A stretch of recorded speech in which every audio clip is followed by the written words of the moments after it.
하나님 말씀 역대하 28장 1절에서 7절의 말씀입니다. 역대하 28장 1절에서 7절입니다.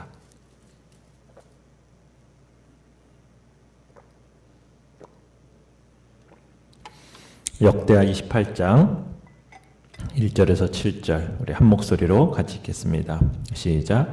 아하스가 왕위에 오를 때에 나이가 20세라 예루살렘에서 16년 동안 다스렸으나 그의 조상 다윗과 같지 아니하여 여호와 보시기에 정직하게 행하지 아니하고 이스라엘 왕들의 길로 행하여 바알들의 우상을 부어 만들고 또 흰놈의 아들 골짜기에서 분향하고 여호와께서 이스라엘 자손 앞에서 쫓아내신 이방 사람들의 가증한 일을 본받아 그의 자녀들을 불사르고 또 산당과 작은 산 위와 모든 푸른 나무 아래에서 제사를 드리며 분향하니라.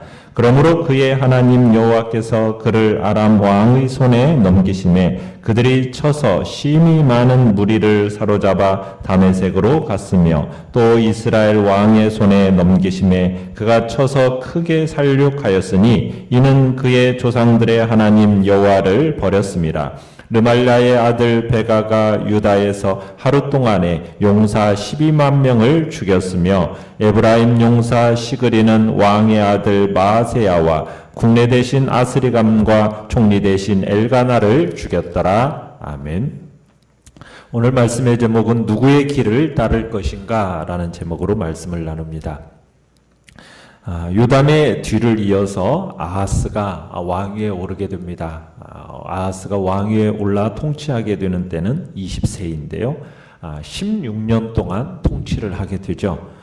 처음 4년은 아버지 요담과 공동 통치로 나라를 다스렸습니다. 그의 아버지 요담도 16년을 통치하지 않았습니까? 27장 1절에 보면 16년 동안 통치했는데 아하스도 오늘 본문에 보면 16년 동안 다스렸다 이렇게 얘기하고 있습니다. 16년 동안 다스렸는데 이 둘의 통치는 극과 극을 이룹니다. 자, 내용 관찰 문제 1번을 보시면 자, 아하스는 누구의 길을 따르고 본받았으며 그 길을 선택한 후 어떻게 행동합니까? 아하스는 유다의 국교이자 또 아버지 요담의 신앙이었던 여호와의 종교에 대해서는 관심이 없는 왕이었습니다. 아하스는 다윗의 후손이면서도 누구를 따라 했습니까? 2절에 보면 이스라엘 왕들의 길로 행했다. 그것도 모자라서 무엇을 만들어 세웠습니까? 바알들의 우상을 부어 만들고 그것을 섬겼습니다. 그동안 우리가 유다의 몇몇 왕들을 보았지만 여호와의 말씀대로 살지는 못했지만 그래도 적극적으로 이렇게 우상 숭배한 경우는 아하스가 처음입니다. 그러니까 아하스는 유다 왕들 중에서도 처음으로 바알 신상을 부어 만든 사람이었던 겁니다. 그런데 아하스의 죄는 여기에서 그치지를 않죠. 그는 3절에 보시면은 이방 종교의 장소로 알려진 흰놈의 아들 골짜기에서 우상들에게 분향을 합니다. 그리고 3절 끝에 보니까 어떤 일까지 하고 있습니까? 자기의 자녀들을 불살랐다라고까지 얘기하고 있습니다. 이것은 주로 암몬 사람들이 숭배하던 몰렉 제사인데요. 몰렉이라는 우상은 불과 번개 그리고 전쟁과 역병을 가져오는 파괴의 신입니다. 그런데 그 파괴의 고통에서부터 보호받기 위해서 자기의 자녀들을 바치는 끔찍한 인간 번제를 드리곤 했다는 거예요. 지금 아하스가 아들을 불살랐다라는 것은 인간 번제를 좋아하는 모압 사람들의 신 몰렉을 섬겼다는 그런 의미로 해석할 수가 있는 겁니다. 그뿐이 아닙니다. 또 4절에 보시면은 직접 산당과 또 언덕과 모든 푸른 나무 그 아래에서 제사를 지내고 분향했다고 얘기합니다. 우리나라에도 보면은 수백 년 이상 된 나무에는 무슨 신비한 정령이 있다고 그래가지고 그 앞에 물을 떠놓고 또는 돌들을 쌓아놓고 뭐 촛불 켜놓고 막 그렇게 소원을 비는 미신이 있지 않습니까? 당시 이스라엘에도 오랜 나무 그 밑에 그 나무에 어떤 신비한 힘이 있다라고 믿으면서 그 밑에서 이런 분향을 했다라는 겁니다. 이건 가나안 정복 이전에 그 지역 사람들이 가졌던 미신을 지금 이스라엘 사람들이 그대로 답습하고 있는 거죠. 자, 내용 관찰 문제 2번을 보시면요. 아하스는 누구로부터 어떤 일을 겪습니까? 그가 이런 일을 겪는 이유는 무엇입니까? 자, 하나님께서 아하스가 행하는 이런 불신 행위, 이교 행위 잠잠히 지켜보실 리가 있겠습니까? 없죠. 재앙을 내려서라도 회개케 하는 것이 바로 하나님의 마음입니다. 그래서 하나님은 어떻게 하셨습니까? 이 아하스를 아람 왕과 이스라엘 왕에게 넘기셨습니다. 5절에 보시면은 유다를 침략한 아람이 이제 유다 군대를 물리치고 심히 많은 무리를 사로잡아서 다메섹으로 데려갔다고 얘기하고 있습니다. 이 일질로 잡아간 겁니다. 그러니까 하나님이 작정하시고 유다를 아람 군대에게 넘겨주시니까 이 유다 군대가 해볼 재간이 없는 거죠. 그러니까 아하스가 엄청난 피해를 입었어요. 그러면 하나님께 돌아와야 되는데 하나님께 돌아오기를 거부합니다. 그래서 하나님이 이번에는 누구를 보내셨습니까? 이스라엘 군대를 보내셔서 유다를 치게 하셨습니다. 이때 이스라엘 왕은 누구냐면 르말랴의 아들 베가입니다. 이 베가 역시 유다를 상대로 해서 대승을 거두었습니다. 전쟁을 이긴 이스라엘 왕 베가가 유다에게 준 피해를 묘사하고 있는데 6절에 보시면은 베가가 하루 동안에 유다 군인을 몇 명을 죽였다고 얘기합니까? 12만 명을 죽였다라는 거예요. 이건 정말 믿기 어려운 전과를 올린 겁니다.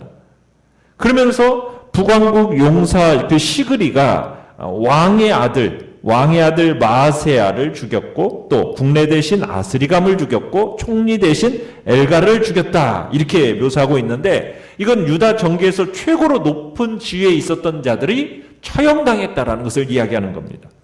이 사람들이 처형당했다면 이 위에도 수많은 왕족들이 죽었다라는 거죠. 여기서는 상징적으로 지금 세 사람의 이름만 언급하고 있는 것입니다.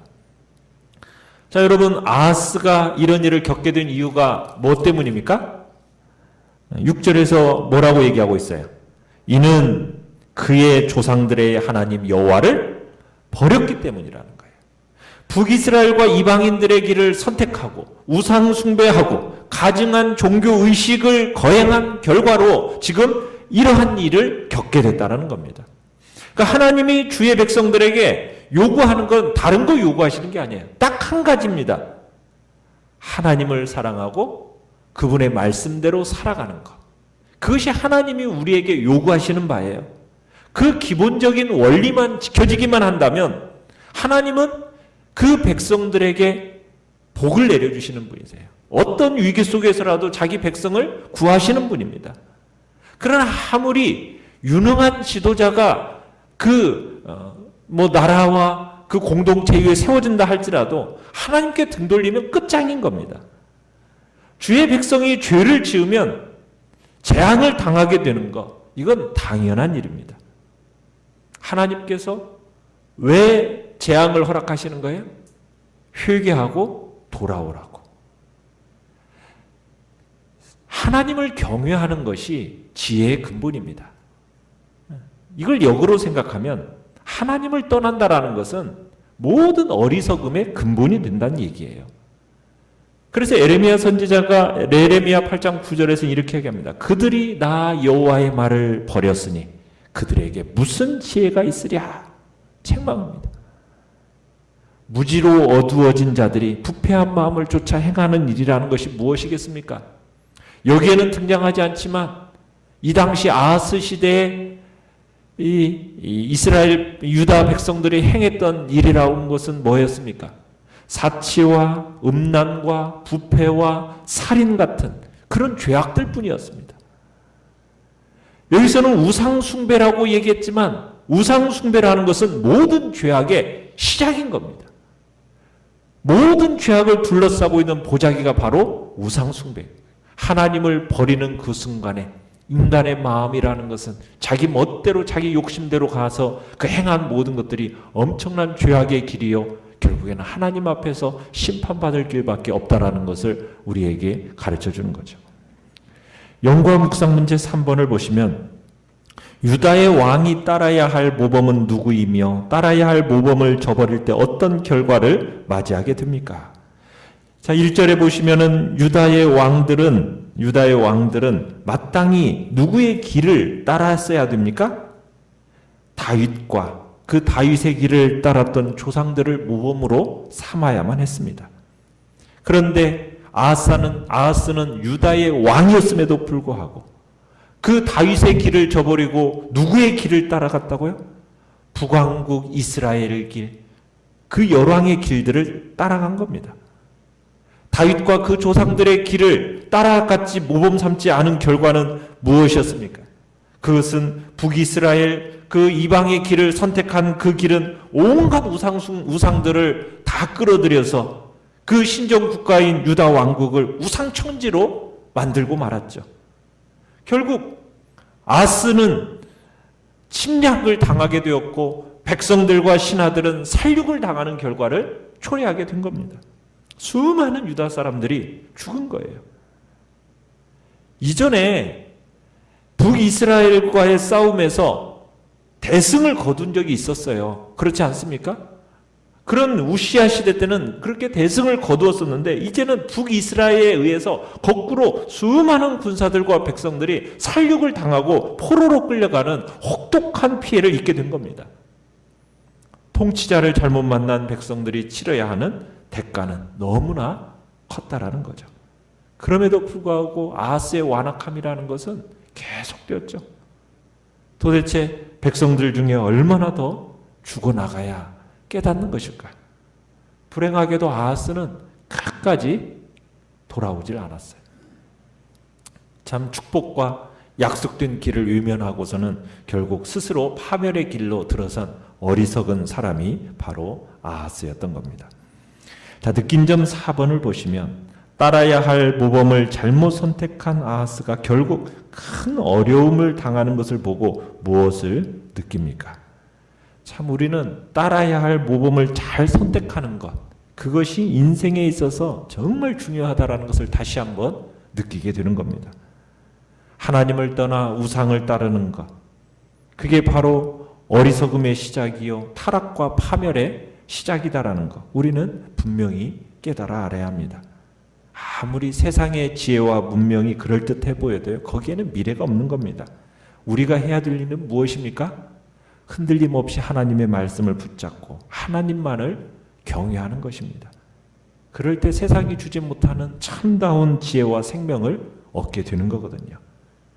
유다의 왕들이 다윗의 길을 이렇게 선택하는 것이 그게 복된 길이었다면 오늘날 우리 시대, 이 시대를 살아가는 우리 그리스도인들은 어느 길을 선택해야 되겠습니까? 우리의 모범이 되는 예수 그리스도, 그분의 길을 선택하는 것, 그것이 오늘 우리가 살아가는 삶의 선택의 길입니다. 예수님과 그 예수 그리스도를 따랐던 그 신앙의 선배들, 그분들을 모범으로 삼고 살아가야 함을 우리는 다시 한번 느끼게 되는 것입니다. 우리가 말로만 예수님을 따른다, 우리는 그렇게 말로만 하고 정말 세상의 지위와 세상의 재물을 위해서라면 그 누구든 따라가는 사람은 혹여나 내가 그 자리에 있는 것은 아닌지 돌아봐야 된다는 얘기입니다. 우리는 하나님 앞에서 정말 정직하게 살던 그 신앙의 선배들, 그 신앙의 선배들을 따르고 본받는 자리, 그 자리에 우리 모두가 있기를 간절히 바랍니다. 결단과 적용 5번입니다. 예수님과 예수님을 따랐던 신앙의 선배들 중에 내 인생의 모범이 있습니까? 혹시 세상적인 출세나 번영을 취한 자들이 내 인생의 모범이 되고 있지는 않은지 점검해 봅시다. 우리가 주님 앞에서 참으로 우리가 본받고 따라야 할 믿음의 선배들, 신앙의 선배들을 다시 한번 생각해 보면서 그들의 길이 어떤 길인지, 또 다시 한번 묵상하고 그 길을 믿음으로 따라가는 복된 자리에 우리 모두가 있기를 바랍니다. 자, 오늘의 기도 같이 읽겠습니다. 시작. 예수님의 길을 따르게 하시고 참 신앙의 선배들을 모범으로 삼는 것을 기뻐하게 하소서. 아멘. 우리 말씀을 생각하면서 기도하시고 연약한 우리의 지체들을 위해서 기도해 주시며 코로나19 바이러스가 잠잠해지도록 위해서 기도해 주시고 주께서 또한 주의 백성들 또 주님의 이 오심을 축하하는 성탄의 계절에 하나님의 놀라운 사랑과 은혜의 역사가 이 나라와 이 민족 가운데 나타날 수 있게 해달라고 주여 우리 세 번